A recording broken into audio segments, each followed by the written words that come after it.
Hello students, welcome to Vaghela study channel. મિત્રો, ધોરણ 10 અને 12ના વિદ્યાર્થીઓ માટે ખૂબ જ મહત્ત્વના સમાચાર. મિત્રો, તમને ખ્યાલ હશે કે ધોરણ 10 અને 12ની આગામી 2026ની બોર્ડની પરીક્ષા 26 ફેબ્રુઆરીથી શરૂ કરવાની છે. 26 ફેબ્રુઆરીથી પરીક્ષા શરૂ થશે અને 16 માર્ચ સુધી ચાલશે. ધોરણ 10 અને 12ના વિદ્યાર્થીઓ માટે આ 2026ની પરીક્ષા માટેના ફોર્મ ભરવાનું શરૂ થઈ ગયેલ છે.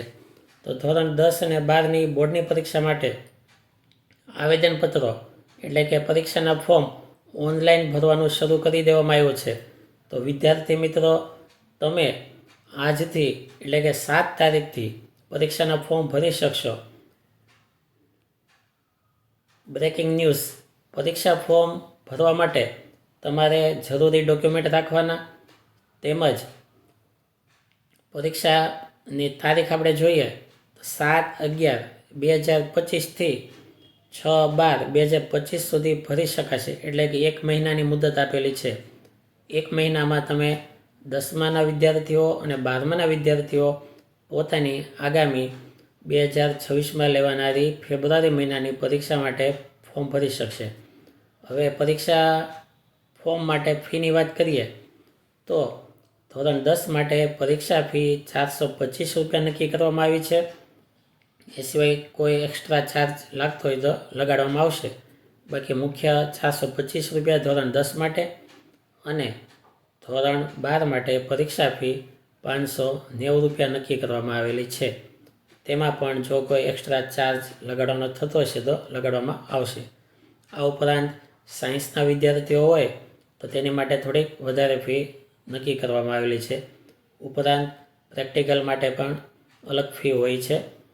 આ ઉપરાંત જો કોઈ અપંગ વિદ્યાર્થી હોય કે કોઈ વિદ્યાર્થિનીઓ હોય તો છોકરીઓ માટે પરીક્ષા ફીમાંથી મુક્તિ આપવામાં આવેલી છે. તેઓને કોઈ ચાર્જ ભરવાનો રહેતો નથી. તો ખાસ નોંધ કરી લેજો. આ બ્રેકિંગ ન્યૂઝ છે, મહત્ત્વના સમાચાર છે. તમારી પરીક્ષા ફોર્મ ભરવાની મુદત તારીખ આજથી શરૂ થઈ ગઈ છે.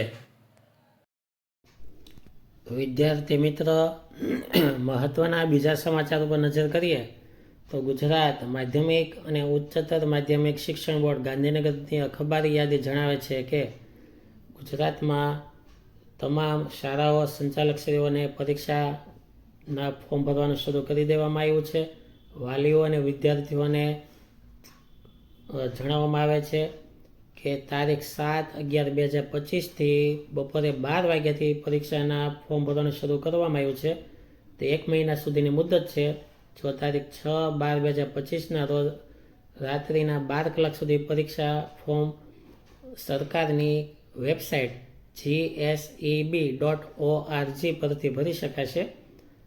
ઉપરાંત તમામ માટે જો ધોરણ 10, ધોરણ 12, વિજ્ઞાન પ્રવાહ, સામાન્ય પ્રવાહ, વ્યવસાયલક્ષી પ્રવાહ, ઉપરાંત નિયમિત વિદ્યાર્થીઓ માટે, રેગ્યુલર વિદ્યાર્થીઓ, એક વિષયના વિદ્યાર્થીઓ, પૃથક વિદ્યાર્થીઓ એટલે કે એક્સટર્નલ વિદ્યાર્થીઓ, આ તમામ માટે ઓનલાઈન પરીક્ષાના ફોર્મ ભરવાના રહેશે.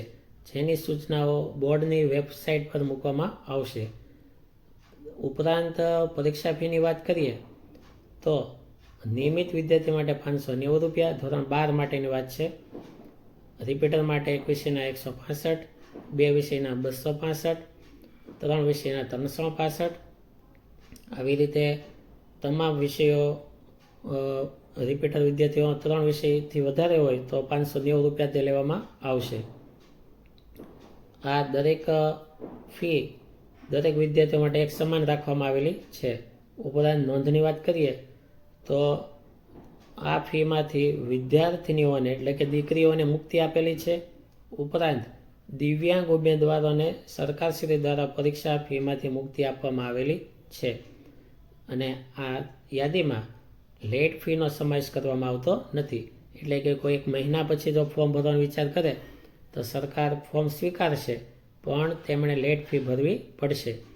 ઉપરાંત કોઈ પ્રાયોગિક પરીક્ષા હોય તો ₹10 વધારાના આપવાના રહેશે.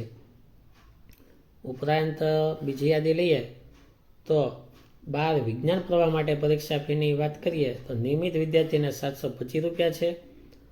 રિપીટરો એક વિષયના તો 220 રૂપિયા, 2 વિષય માટે 360 રૂપિયા. આવી રીતે યાદી આપેલી છે. તેમાં પણ નોંધ જોઈએ તો દીકરીઓ માટે પરીક્ષા ફી ભરવાની નથી. દિવ્યાંગ ઉમેદવારોને પણ પરીક્ષા ફીમાંથી મુક્તિ આપવામાં આવેલી છે અને તેમાં પણ કોઈ પ્રાયોગિક વિષયની પરીક્ષા હોય તો વિષય દીઠ રૂપિયા 130 ભરવાના રહેશે. ઉપરાંત ધોરણ 10 માટેની વાત લઈએ તો નિયમિત વિદ્યાર્થી માટે 425 રૂપિયા ફી છે. એક વિષયના રિપીટર માટે 155 રૂપિયા અને 2 વિષય માટે 225 રૂપિયા છે. અને પૃથક ઉમેદવાર હોય, કોઈને એક્સટર્નલ પરીક્ષા દેવી હોય તો તેના પણ ભાવ સેમ જ છે. કોઈ એક્સ્ટ્રા ચાર્જ લગાડવામાં આવેલો નથી. તેમાં પણ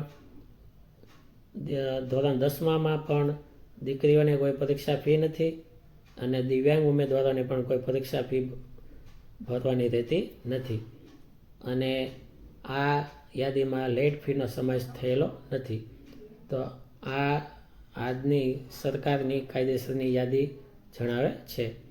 તો આવા મહત્ત્વના સમાચારો જાણવા માટે મારી ચેનલને લાઈક કરો, શેર કરો અને સબસ્ક્રાઈબ કરો.